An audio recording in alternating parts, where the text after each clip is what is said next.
आप सभी को मेरा प्रणाम। अष्टावक्र महागीता पहले प्रकरण का 3रा श्लोक। अष्टावक्र राजा जनक से कहते हैं, न पृथ्वी न जलम न अग्निर न वायुद्योर न वा भवान ऐसाम साक्षिन्मात्मानं चिद्रूपम विद्धि मुक्तये। अर्थात तू न पृथ्वी है, न जल है, न अग्नि है, न वायु है, न आकाश है। अपने को इन सभी का साक्षी रूप चैतन्य जान। अष्टावक्र कहते हैं कि तुझे जो भी दृष्टिगोचर हो रहा है, जो भी तुझे दिखाई पड़ रहा है, उससे अपनी पहचान मत जोड़। तू शरीर नहीं है, तू मन नहीं है, तू बुद्धि नहीं है। इस शरीर को जो कि 5 तत्वों से मिलकर के बना है, पहले ये धारणा थी कि शरीर 5 तत्वों से मिलकर के बना है, पृथ्वी जल अग्नि वायु आकाश, इन सभी का तू जोड़ नहीं है। तू वो है जो इन सभी को देखता है, जो इन सभी में आए परिवर्तनों को देखता है।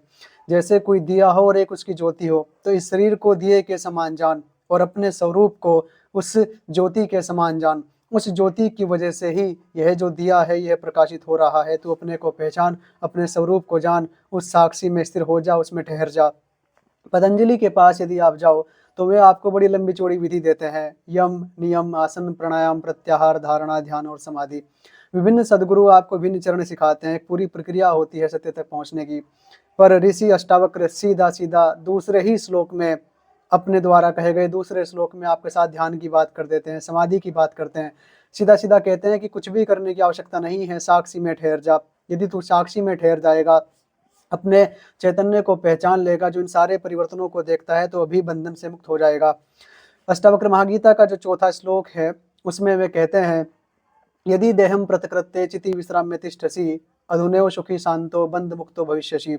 अर्थात यदि तू अपने को देह से पृथक समझकर चैतन्य में विश्राम कर कर ठहर जाएगा, स्थित हो जाएगा, तो अभी सुखी शांत और बंधन मुक्त हो जाएगा। देह से हम अपना तादाद में जोड़ लेते हैं। किसी ने कहा सुंदर अपने को सुंदर मान लेते हैं, किसी ने कहा कुरूप अपने को कुरूप मान लेते हैं।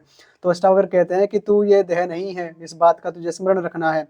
तू वह चैतन्य है, वह साक्षी है जो बचपन को देखता है, जो बुढ़ापे को देखता है, जो बीमारी को देखता है, जो जवानी को देखता है, जो स्वास्थ्य को देखता है, शरीर के सभी विकारों को देखता है और इसकी अच्छाइयों को भी देखता है। इन सभी परिवर्तनों को जो देखता है और स्वयं में परिवर्तित रहता है, वही तेरी पहचान है। उस चैतन्य में, उस साक्षी में ठहर जा, और यदि तू उसमें ठहर जाएगा तो तू अभी सुखी शांत आनंदित और बंधन मुक्त हो जाएगा।